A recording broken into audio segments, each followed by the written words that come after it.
E agora aqui no Linha Aberta vamos conversar aqui com um convidado muito especial que vai ser homenageado amanhã aqui na Câmara Municipal de São Roque. Um dia ele precisa vir aqui com mais tempo, hoje o contato vai ser por telefone, mas para contar muita história que tem aqui de São Roque e do rádio também. Amanhã vai receber a medalha Barão de Piratininga na Câmara Municipal de São Roque, numa sessão solene, o jornalista, professor Francisco Verani Neto. E vamos pegar o boa tarde que com alegria tem a participação aqui do Chico Verani, que vai ser homenageado amanhã. Chico, boa tarde, tudo bem, Chico? Muito boa tarde, André Luiz. Um prazer enorme falar com você novamente, reviver com você o nosso tempo de Jovem Pan. E foram vários anos, muitos anos, né? E agora estamos à sua disposição com muita alegria em falar aos seus ouvintes aqui nesta programação da Rádio Coluna FM. Que legal, Chico. Eu 19 anos lá em São Paulo, mas você chegou quase 40, né, Chico? Eu quase cheguei aos 40, fiquei 38 anos na ativa. 38 anos na Jovem Pan. Mas antes da Jovem Pan, muita gente ainda lembra do Francisco Verani como professor aqui em São Roque. Você começou a lecionar em que ano aqui em São Roque, Chico? Aqui em São Roque em 1966. No ano que eu nasci, há 50 anos. Mas antes eu já havia lecionado no Colégio Virgílio de Carvalho Pinto, aquele colégio que tem ao lado ali, praticamente da rodovia Raposo Tavares, no Alto da Previdência, em São Paulo. E depois lecionei também alguns meses no Casimiro, o antigo ginásio estadual de Cotia. De Cotia. Em 66 vim para cá para fazer uma substituição de uma professora que estava em licença maternidade e fiquei em São Roque de 66 até 72. E em Mairinque também, no Altina Júlio, de 1970 a 1974. Caramba, né? E aí, quantos alunos passaram com você? Se encontra alguns pela rua ainda, né? Muitos, né? Muitos. Aqui em São Roque, muitos.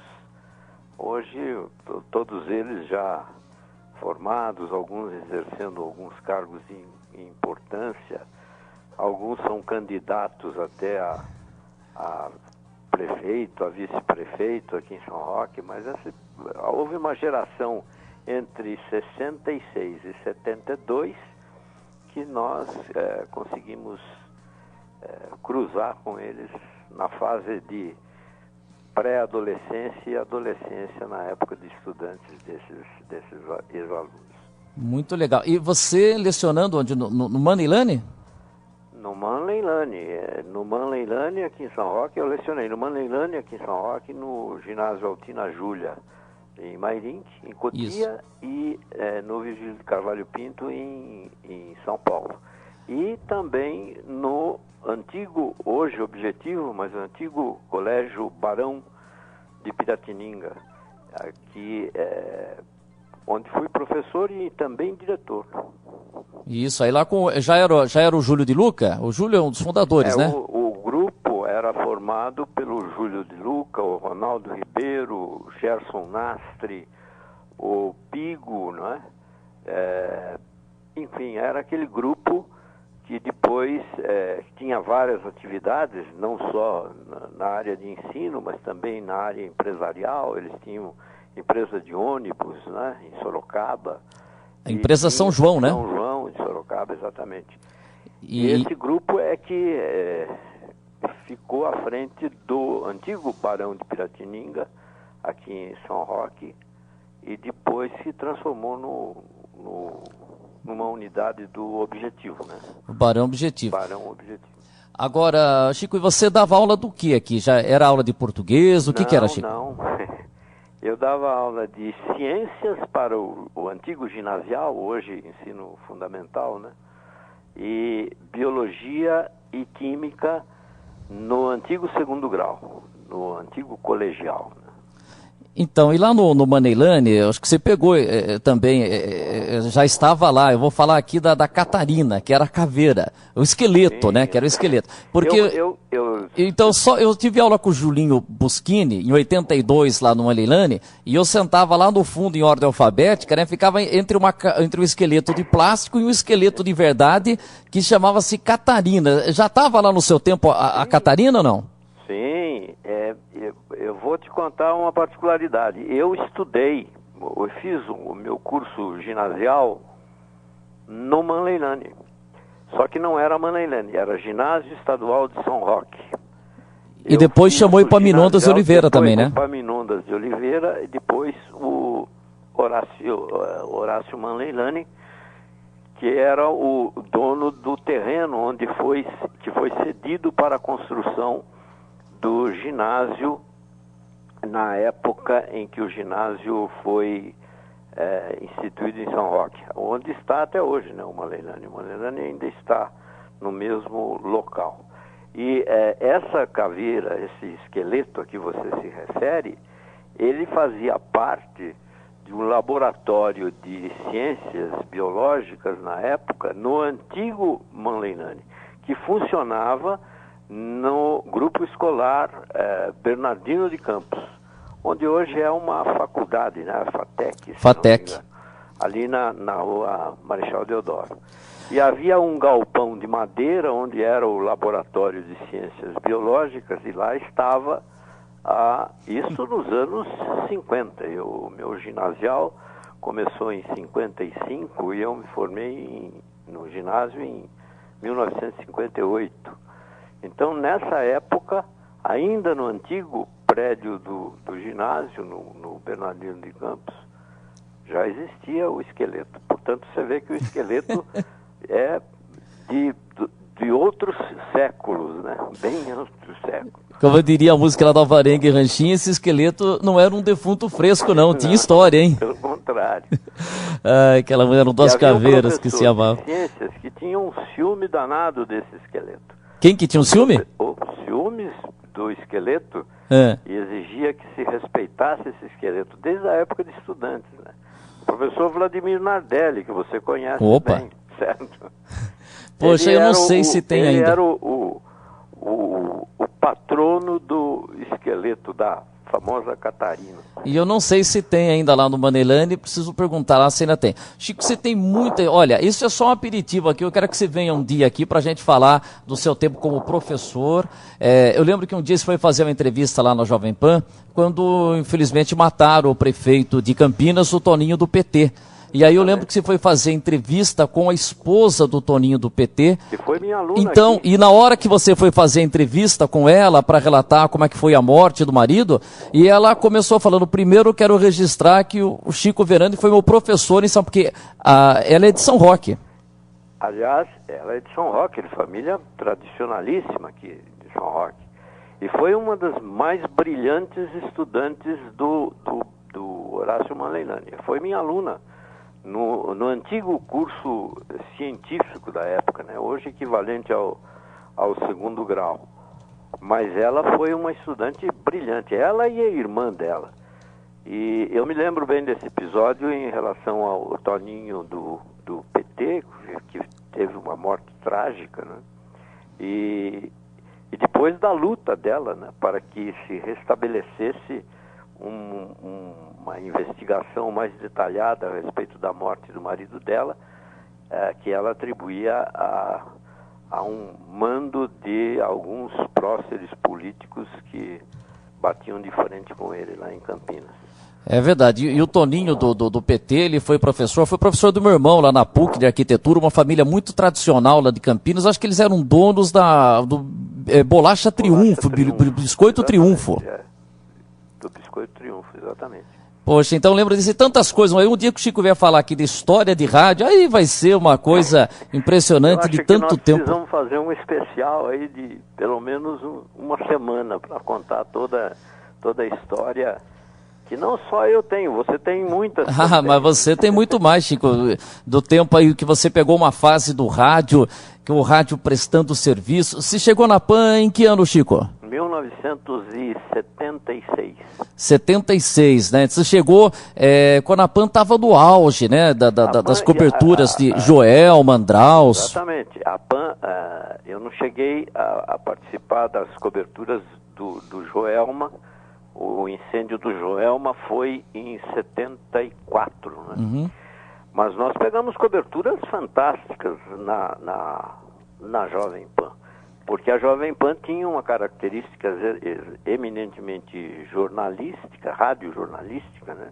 E de prestação de serviço. Então, ao contrário do que acontece hoje, como a reportagem hoje se limita praticamente a ficar à frente de uma tela de computador e tem todas as informações provindas através da internet de praticamente o mundo todo, ao contrário do que acontecia na época, quando você não tinha esse recurso.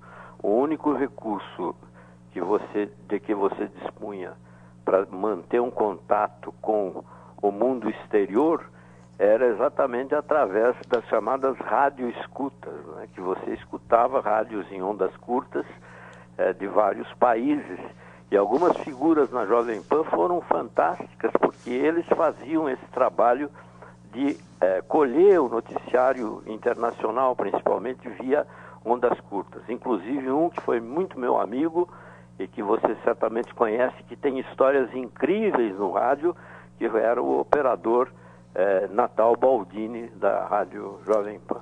O Baldini, fantástico. Eu tenho uma gravação do Baldini, que um dia eu fiz lá onde ficava a equipe técnica externa da PAN, lá no 20º andar, e ele contou histórias para mim, inclusive do velório do Juscelino Kubitschek, que ele passou fio por debaixo do caixão, porque estava o caixão do Juscelino e o do motorista dele, acho que chamava-se Geraldo. E ele passou o fio por debaixo do caixão. Olha, preciso localizar essa gravação, que o Natal Baldini é uma coisa... incríveis. Incríveis. Só sobre o Baldini nós podemos fazer uma semana de programa.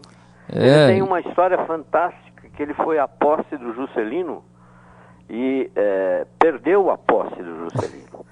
Ele e o repórter que o acompanhava, mas ele conhecia uma pessoa que foi mordomo do Juscelino. E o Juscelino, naquela época, a capital era no Rio de Janeiro, né? E a capital federal. E eles foram ao prédio onde morava o Juscelino, depois da posse, ali na Avenida Atlântica, e o Baldini, através do mordomo, conseguiu acesso ao apartamento do Juscelino Kubitschek após a posse, isso à noite.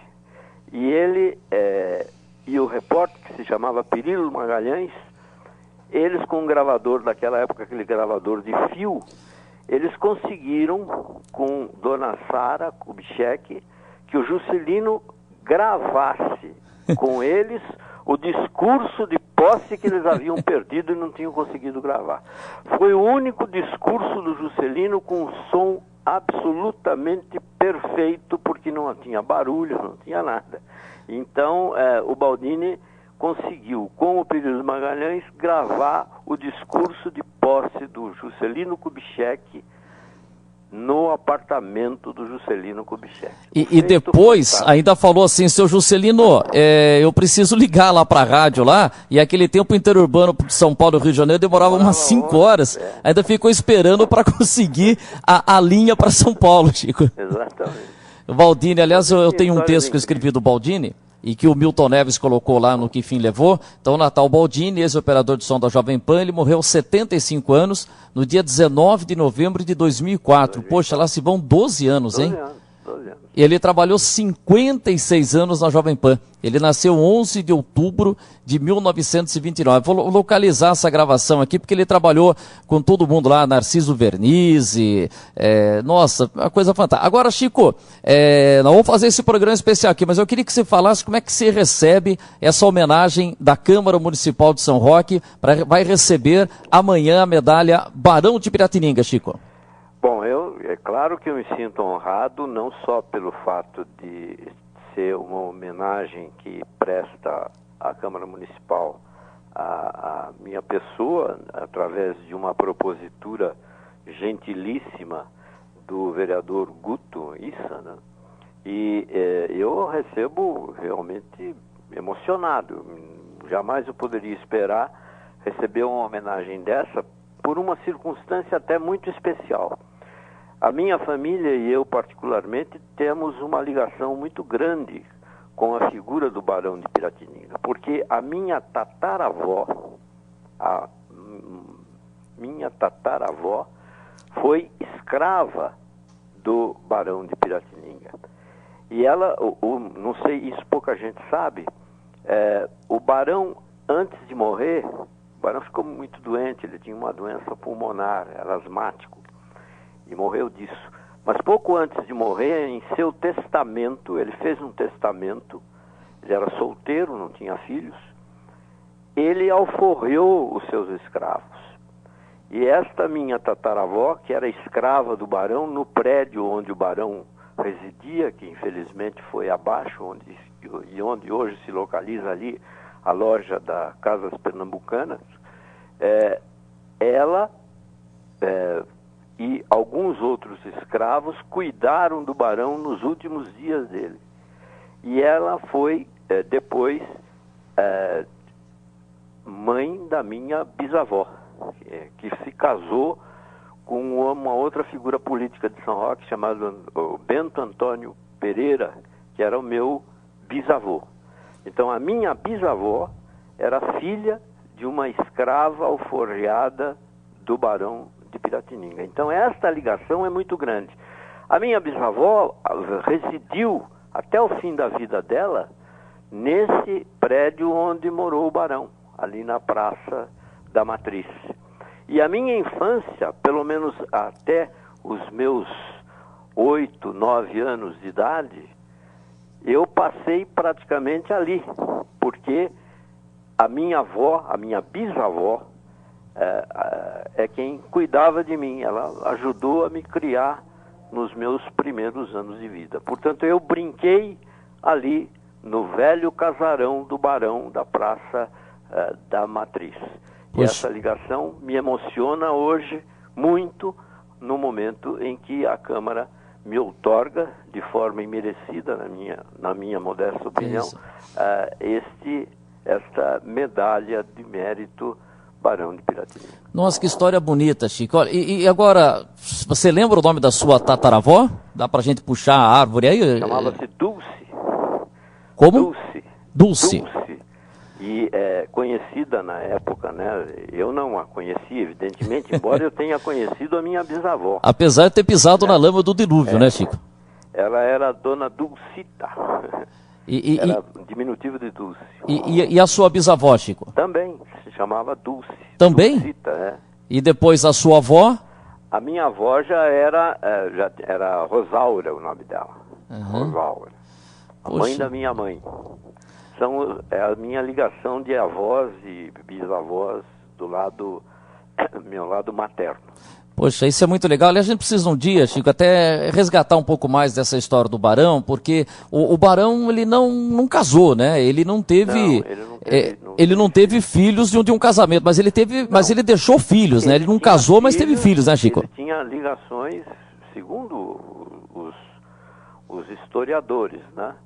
Isso está muito bem documentado naquele que é o grande biógrafo, vamos dizer assim, do Barão de Piratininga, que foi o professor Joaquim Silveira Santos, né? Que escreveu um extraordinário livro que foi contado nas páginas do Democrata através de crônicas semanais, chamado O São Roque de Outrora, que há pouco tempo um colega nosso, jornalista, o Demétrio Vecchiotti, Vecchioli, reeditou um trabalho muito bonito, né? Que ele reeditou exatamente o São Roque de Outrora do Silveira Santos. E um dos capítulos do livro do Silveira Santos é exatamente enfocando a figura dos Rosa, né? Do Barão de Piratininga e do irmão dele, né? O Comendador Inocêncio. É muito bonita essa história. E eu lembro que aí teve um vereador, acho que era Maurício de Oliveira, que era filho do Barão, né? Maurício de Lima. Maurício? de Lima. De Lima, isso, de Lima. Da família Lima, aqui de São Roque. Tronco da família Lima. O barão, inclusive, no seu testamento, deixou parte dos bens dele para o Maurício de Lima, que era parente dele, né? Filho, segundo alguns filhos, eu não sei se seria filho, isso eu desconheço, mas ele teve, no testamento do barão, o beneficiário foi o Maurício de Lima.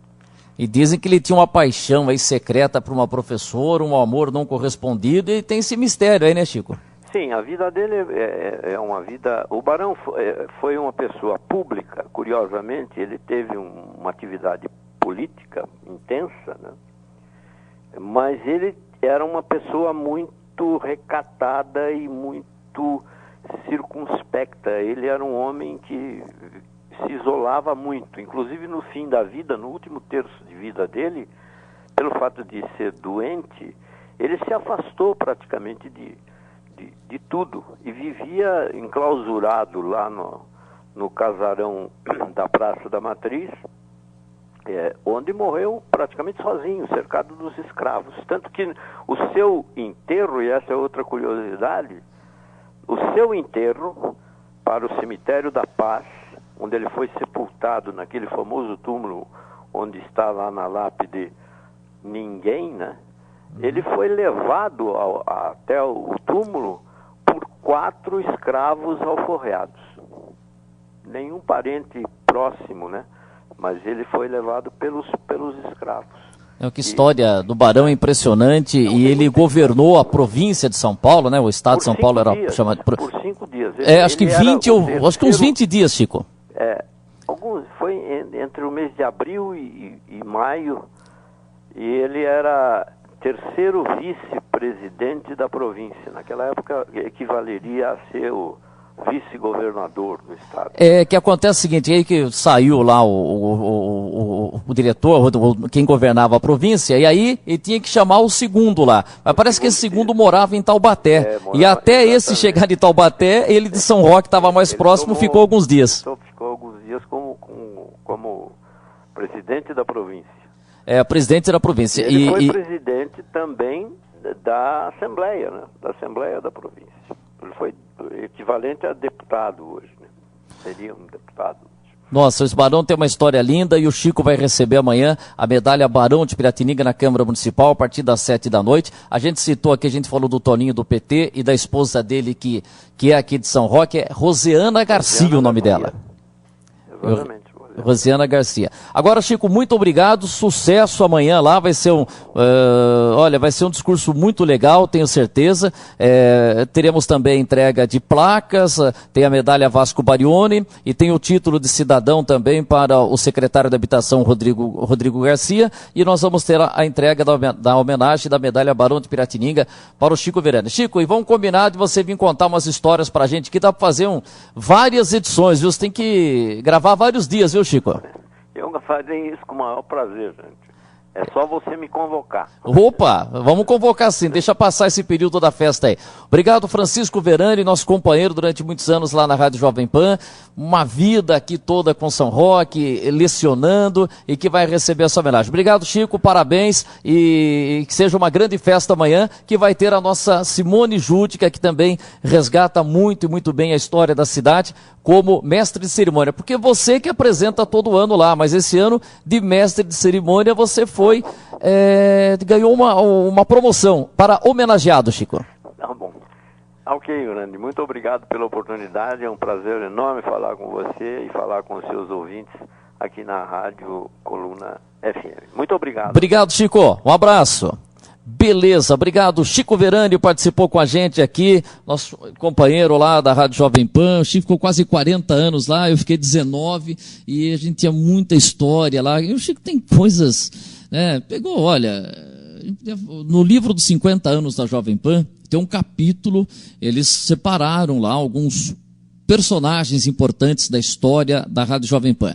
Então, José Silvério, Milton Neves, Nilson César, Natal Baldini, e aí tem um capítulo dedicado que o poeta, o Álvaro Alves de Faria, que escreveu esse livro dos 50 anos da Jovem Pan em 94, fala do Francisco Verani, né? E relembra lá alguns pontos da trajetória do Chico Verani.